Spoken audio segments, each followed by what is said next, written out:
esta jornada. Bueno, hemos ido democratizando un poco las temáticas para abordar en nuestro programa. Y aquí uno de los responsables, don Rodrigo Cerda, que cada vez que traemos un tema para analizar en la actualidad jurídica, me dice: Sergio, preguntémosles a los auditores, a la gente, a los que están en casa, respecto a qué temática les interesaría abordar. Uno de su perspectiva quiere abordar una u otra. Pero a veces no escuchamos y hay a lo mejor situaciones que parecieran para algunos simples, pero son realmente complejas, como estaba distinguido abogado don Rodrigo Cerda Morales. Así es, Sergio, un gusto saludarte, saludar al equipo de Radio Macarena y por supuesto a todos los auditores que nos escuchan a esta hora de la mañana. Y efectivamente la idea que hemos tenido desde que surgió la iniciativa de este programa es que podamos hacer un aporte a la comunidad, y la mejor forma de aportar es escuchándolos, saber qué temas les interesa. Nosotros tenemos algunos temas que nos gustaría tratar, pero siempre es importante saber qué le gustaría a la comunidad que les podamos explicar, porque ese es el principal sentido de este programa, entregar herramientas que les sirva a la comunidad. Oye, yo un día un señor me dijo que bueno, que ojalá todas las autoridades escucharan como escuchan de repente en la radio. Ya, bueno, vamos a saludar a Rogelio Solar, Álvaro Gonzalo Torres y a Julio Andrés Becerra, que ya están incorporándose al programa, y vamos a avanzar con un tema que es tremendamente importante. Hoy día lo vamos a abordar de dos áreas, una del área jurídica y el otro del área también de lo que se está trabajando a través de una fundación que se llama Espacio TEA. Y principalmente hoy día el tema tiene que ver con la ley del trastorno del espectro autista. ¿Eso, Rodrigo? Así es, la ley 21.545, que ya tiene algunos meses desde su dictación, que tiene una implementación parcializada dependiendo de las materias que aborde, pero ya es una ley de la República y por lo tanto existen obligaciones que debemos comprender y derechos sobre todo para aquellas personas que se encuentran en la condición del espectro autista. Yo al menos desde hace algún tiempo he aprendido que ya no se utiliza o no se habla tanto del trastorno, sino que se habla de una condición y que tiene distintos niveles también desde su propio diagnóstico. Hay algunos que tienen una condición un poco más compleja, más invalidante, y hay otras que pueden ser perfectamente autovalentes. Por lo tanto, son distintos rasgos, distintos ámbitos de aplicación, pero que esta ley viene a establecer derechos muy importantes tanto para las personas que tienen este diagnóstico como para sus padres, madres o cuidadores. Y por otro lado también, Rodrigo, creo que habría que sumarle es para las personas donde están vinculadas las familias que tienen, por ejemplo, un niño o niños con el trastorno del espectro autista, porque también están los colegios. Hay gente que se vincula, los colegios también tienen que saber cómo esto funciona. En el lugar de trabajo también. Aprovechamos a saludar a Patricia Cubillos y al profesor Héctor Rodolfo Mora de la Hoz, rector del COCOSAN de San Carlos, a quien aprovechamos de saludarlo, Colegio Concepción San Carlos. Estos son los objetivos principales, ¿no es cierto? Que existe esta protección, que además demoró. La ley también, como todas las cosas en Chile, demora, ¿no? Sí, efectivamente. El principal objetivo que tiene la ley es de, primero, evitar las discriminaciones, que es algo que parece obvio y que desde hace mucho tiempo tenemos una ley antidiscriminación y que abordaba distintas materias. Por lo general siempre se focalizaba o se entendía la discriminación hacia las orientaciones sexuales u otras áreas que son mucho más complicadas. Pero también la discriminación se presenta o existe respecto de personas que tienen condiciones distintas a las que consideramos, entre comillas, normales. Yeah. Entonces esta ley lo que viene es a establecer ya una obligación real, concreta, de prohibir cualquier forma de discriminación en contra de las personas que tengan este tipo de diagnóstico. ¿Ya? Y por lo tanto viene a materializar un derecho que también está garantizado por la Constitución, que es el derecho a la igualdad y al trato igualitario entre todas las personas que habitamos la República. En estos objetivos que son centrales, que tú los planteas también, Rodrigo, ¿qué pasa con la definición? ¿Existe una definición respecto de este tema? Ya me imagino, al hacer ley, hace una definición de lo que significa el trastorno del espectro autista. Aquí el profesor Rodolfo Mora me dice: buen día, Sergio, importante información para ser más inclusivos y fomentar una sociedad más fraterna y más humana. Así es. Ese es, como digo, son conceptos que a veces nos parecen como obvios, pero que lamentablemente tiene que llegar una ley y a obligarnos a que efectivamente se cumplan ciertas condiciones para ser más inclusivos y respetar al otro tal como es. que es lo que principalmente uno busca cuando habla de igualdad, finalmente es respetar al otro como un igual. ¿Ya? Y claro, efectivamente la ley define, ocupa el término trastorno del espectro autista. Yo hablo de condición, pero la ley habla de trastorno, ¿ya? Y señala que es aquella, o son aquellas personas que presentan una diferencia, una diversidad en el neurodesarrollo típico, ¿ya? Es decir, que no son o no presentan un desarrollo neuronal o un neurodesarrollo típicamente considerado, y que se manifiesta muchas veces en dificultades significativas tanto en la interacción y en la comunicación social o al relacionarse con otras personas, y algunas veces también se manifiesta a través de conductas repetitivas. Ese tipo de condiciones son establecidas por la ley como una definición de trastorno del espectro autista. Perfecto, estamos con el abogado Rodrigo Cerda. Consultas, preguntas que tengan que ver también sobre la ley las vamos a ir analizando, y además cualquier duda que usted también quiera plantear sobre estos temas, está el canal directo de Rodrigo para que usted participe de ello. Tomando un poco, y a lo mejor hay más elementos también en esta definición. Aquí tú hablabas de una condición, ¿no es cierto? Así es. Para otro, no sé, puede tener otra definición. La ley también establece lo suyo, pero se puede definir el trastorno del espectro autista como una discapacidad.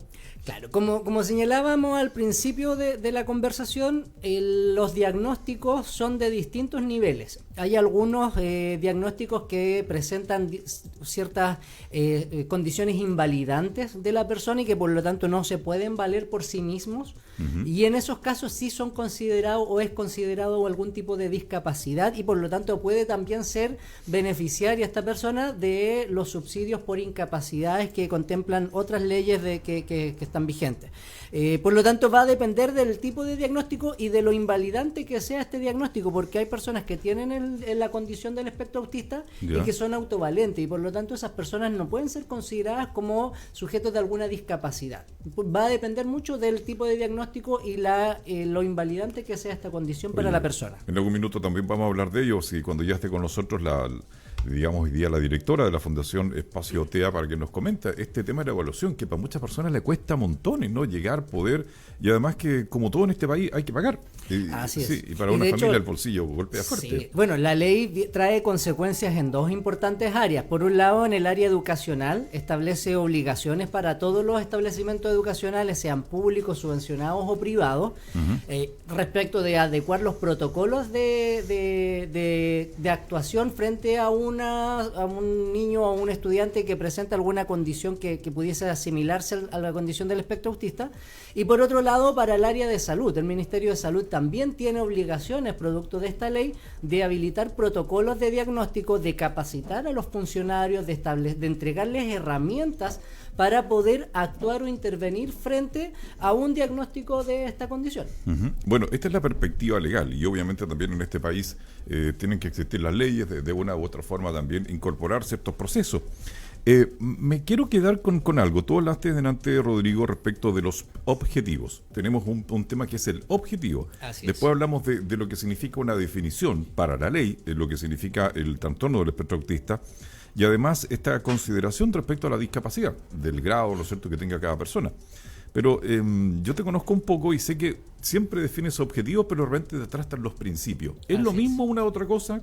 ¿Para dónde apuntan cuando hablamos de los principios de la aplicación de la ley? Claro, lo objetivo es el parámetro o el marco general sobre el cual nos vamos a entender, de saber qué es lo que quiere lograr la ley. Pero para poder lograr eso, tienen que haber ciertos principios básicos o ciertos elementos que nos permitan tener un piso para poder alcanzar ese objetivo general. Y la ley también establece ciertos principios que deben ser tomados en consideración cada vez que se quiere interpretar la ley, porque la ley en general es bastante breve, tiene pocos artículos, tiene marcos generales de entendimiento, y por lo tanto no entra en cada una de las consecuencias que tiene esta ley. Para poder entender esas consecuencias, entonces tenemos que remitirnos a los principios. Y también son algunos principios que parecen bastante obvios y que aplican para otras leyes, pero que es importante recordarlos. Primero, el trato digno. Cuando tenemos a una persona en condición del espectro autista, no podemos pretender tratarla de una forma diferenciada que lo humille o que genere algún tipo de perjuicio hacia esa persona, sino que tenemos que tratarla dignamente, así como tratamos a cualquier otro individuo de nuestro país. El segundo principio que considera, sobre todo en materia de niños, niñas y adolescentes, es que se tiene que respetar el principio de la autonomía progresiva del niño. Ya. Esta autonomía se considera en distintas materias del derecho de familia.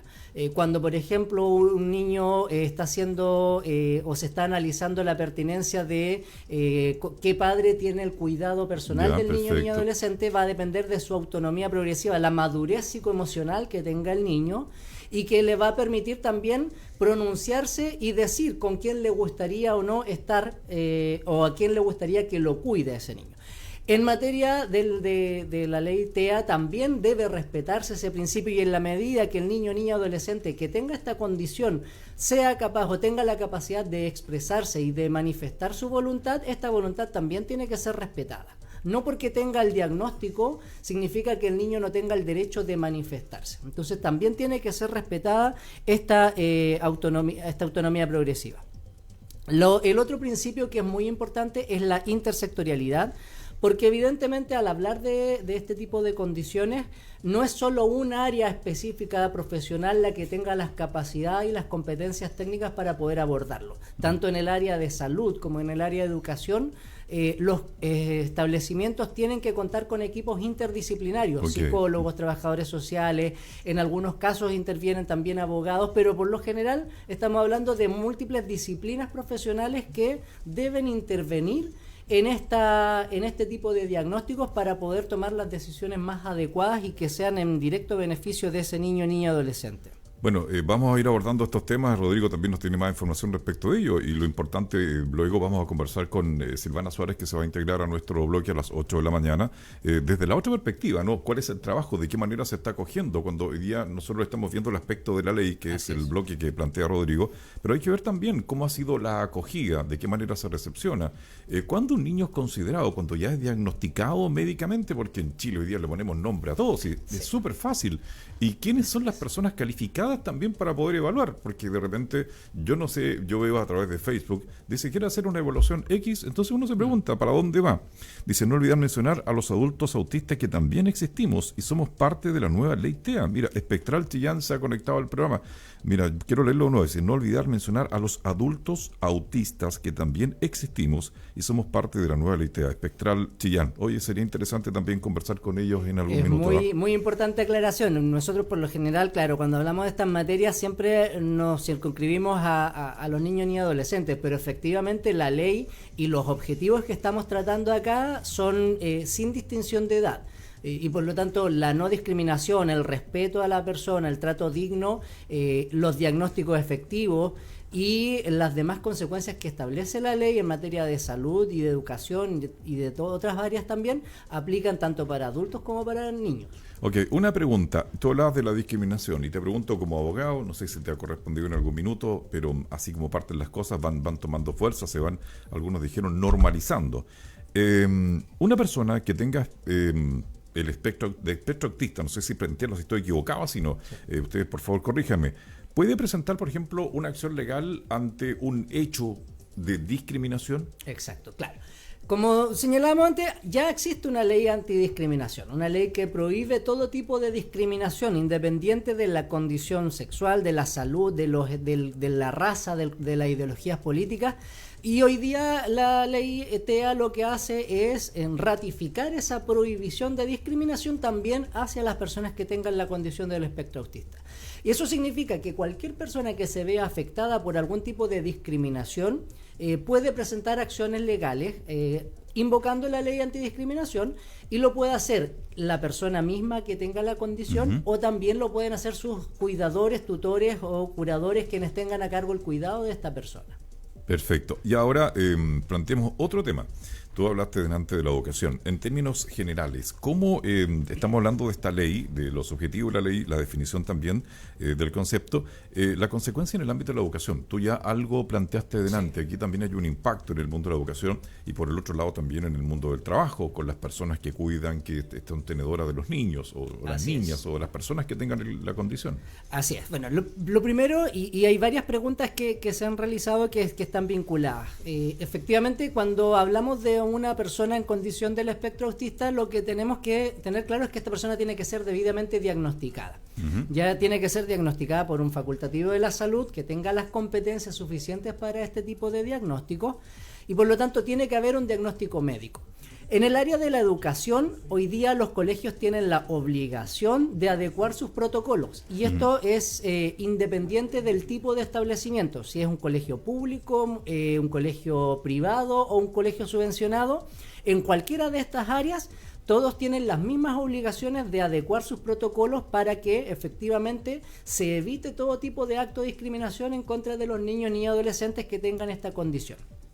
Y además, el protocolo debe considerar los actos previos, es decir, cuando uno ve que hay un niño que puede tener ciertas características o presentar algunas conductas que pudiesen ser asimilables a la condición del espectro autista, el colegio tiene que tener un protocolo de derivación para que sea el centro de salud correspondiente el que analice estas conductas y si es que efectivamente corresponde o no diagnosticar a este niño o niña adolescente como condición del espectro autista. Entonces, las consecuencias para los establecimientos educacionales son bastante grandes porque, como decíamos antes, al hablar de la de equipos multidisciplinarios, lo que tienen que hacer los establecimientos es efectivamente contar con profesionales de las distintas áreas que les permitan primero diagnosticar, hacer un prediagnóstico, mejor dicho, porque no es el diagnóstico el que realizan, pero hacer un prediagnóstico para luego aplicar los protocolos de derivación. Y también cuando presentan ya niños con estos diagnósticos, entonces tienen que ver cómo se aborda, cómo se evita la discriminación, cómo se les incorpora en el mundo educacional, se les incorpora a todos estos niños en el mundo normal del colegio, porque no se trata de que se establezcan condiciones discriminatorias, sino que tienen que ser involucrados y tienen que ser insertados en el ámbito académico. Y desde la perspectiva también del otro lado, tú decías, uno cuando habla de consecuencias significa que alguien tiene que hacerse responsable de abordar una determinada materia indicada por la ley. Hablemos de eso, porque hacer la consecuencia significa como si fuera un castigo, y no lo es, son las normas. Yo lo entiendo, te lo pregunto como ciudadano, pero ¿qué pasa también con los papás, con los tíos, los tenedores, la gente que cuida, el apoderado? Hoy día también hay más que facilidades. La ley le permite, le da ciertas garantías, ciertos beneficios. Así es. Como sabemos, existen distintos tipos de diagnósticos y hay algunos que tienen dificultades de interacción con las otras personas y pueden gatillar también en episodios o crisis. Y eso significa que en algún momento pudiese estar a lo mejor el niño en el establecimiento educacional y se enfrenta a una crisis que implica que el padre, madre o el cuidador tenga que salir rápidamente de su lugar de trabajo para poder concurrir al establecimiento educacional o al lugar donde el niño se encuentre. Y eso antiguamente podía ser considerado incluso como una causal de despido. Cuando una persona, un trabajador, deja intempestivamente su lugar de trabajo, si eso se repite, el trabajador tenía el derecho, o el empleador, perdón, tiene el derecho de despedir a ese trabajador. Pero si esa salida intempestiva se produce por un episodio relacionado con el niño o con el hijo con diagnóstico TEA, el empleador en primer lugar no puede considerarlo como una salida intempestiva y por lo tanto no va a ser causal de despido. Y en segundo lugar, la ley establece que esos tiempos que el padre o madre destine a enfrentar este episodio no puede ser descontado de su remuneración, es decir, se considera como horario trabajado. Y eso evidentemente tiene consecuencias desde el punto de vista laboral. Los empleadores tienen que respetar y tienen que saber que si su trabajador se retira rápidamente del trabajo y deja botado, en buen chileno, deja botado su lugar de trabajo, producto de esta situación, él no podrá invocarlo como una causal de despido y tampoco podrá descontarle las horas que ese trabajador se ausentó. Evidentemente eso tiene que ser previamente informado a su empleador, es decir, todo trabajador que tenga un hijo que tenga este diagnóstico, Perfecto. tiene que acompañarle el certificado médico respectivo, explicarle a su empleador que se encuentra en esta situación y por lo tanto amparado por la ley TEA, y el empleador entonces no podrá después invocarlo. Si yo no le informé eso a mi trabajador, a mi empleador, evidentemente podría tener problemas el día de mañana. Ok, bueno, ya estamos llegando al final de este bloque, siempre tan interesante, don Rodrigo. Hoy día vamos a seguir hablando, imagínate, las cosas de la vida, como digo yo, siempre hay una consecuencia. Hoy día vamos a estar luego con Silvana Suárez, la directora de la Fundación Espacio TEA, y en el último bloque ya vamos a ir con otro tema, porque va a estar Virginia Albayay, que hoy día está la encargada del Servicio de Protección Especializado, dice, para la niñez y la adolescencia. Aquí vamos a hablar también de lo que está pasando, qué pasa también con las familias de acogida. Tú tocaste este tema, ¿te acuerdas? Sí, de las familias de acogida también. Hace algunas semanas y vamos también a hablar respecto a la explotación de los niños, que pareciera un tema ya que no teníamos que tratar en este país. Sigue ocurriendo, ¿Qué pasa con la vulneración respecto a este tema, con el número de casos, con las medidas que se están abordando también sobre esta materia? Tenemos que poner un poquitito estos temas sobre la mesa para conversar, porque eso no se soluciona con una aplicación de Internet. Así es. Y además también este servicio especializado que, expliquémosle a los auditores, que es el continuador de las instituciones del Sename. Del Sename, correcto. Es el continuador que el Sename se dividió entre los servicios de protección de la niñez y los servicios de menores infractores de ley, porque antes estaban todos bajo la misma institucionalidad. Y este servicio especializado en particular, específicamente viene a continuar con los servicios de protección, donde abarcan todas las materias que tú mencionabas recién, y también si por ejemplo un adulto no quiere, porque el tema que estamos tratando ahora también muchas veces genera temores, preocupaciones en los padres, y muchas veces no quieren que sus hijos sean diagnosticados. Y ese tipo de decisiones, que pueden ser muy comprensibles producto de las discriminaciones que enfrentan estas personas, también pueden ser sujetos de medidas de protección, y también eventualmente podría intervenir el servicio especializado, porque a veces es necesario que tengan un diagnóstico, aunque los papás no quieran. Y el colegio, por ejemplo, visualiza que existen este tipo de características, podrían eventualmente recurrir a una medida de protección ante el Tribunal de Familia y tendría que intervenir el servicio especializado. Bueno, nuestra sociedad ha sido parte de esa historia, Rodrigo. Debajo de la alfombra se han escondido muchas cosas. Amigo mío, un abrazo gigante para usted. Gusto, Sergio, y un hasta excelente el próximo miércoles. Así es, ahí estaremos. Muy bien, nosotros vamos a hacer una pausa y seguimos avanzando con más de nuestro Hablemos de. Espérenos.